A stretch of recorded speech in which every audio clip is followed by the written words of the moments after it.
আজকে বুড়ের মেরেই ফেলবো। ইয়া, তুই আমাকে মেরে ফেললি। যাক, বুড়ে মরে গেছে, সব সম্পত্তি এখন আমার। যাই ফেলে দিয়ে আসি। ভাইয়া ভাইয়া, আব্বু কোথায়? আব্বুকে তো কোথাও খুঁজে পাওয়া যাচ্ছে না। দেখ আশপাশ কোথাও আছে, ভালো করে খুঁজে দেখ।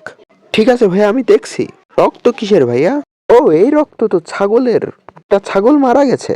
আচ্ছা যাও, তুমি ফেলে দিয়ে আসো। যাক, বুড়েটার লাশটা নিয়ে যাই, বন্ধুর সাথে করে লাশটা পুড়াই ফেলি। বন্ধু, কেরোসিন তেল নিয়ে আইছিস? তুই ভালো কাজ করছিস। এনে কেরোসিন তেল জ্বালাই দে, সব সম্পত্তি এখন তোর হয়ে গেছে। দাঁড়া দাঁড়া, আগুন ধরাই দি এখন ফেল। এই নে ম্যাচ, ধরে দে আগুন। তুই তেল দে। দাঁড়া, আমি তেল দিয়ে নি। এখন আমি আগুন ধরাই দেব। সব সম্পত্তি এখন আমার হয়ে যাবে। সব সম্পত্তি এখন আমার হয়ে গেছে। চল বাড়ি যাই। আল্লাহ, তুমি আমার বাবাকে কোথায় রাখলে? আমার বাবাকে তাড়াতাড়ি ফিরিয়ে দাও। নামাজ পড়ে দোয়া করি, আল্লাহ যেন তাড়াতাড়ি আমার বাবাকে ফিরিয়ে দেয়।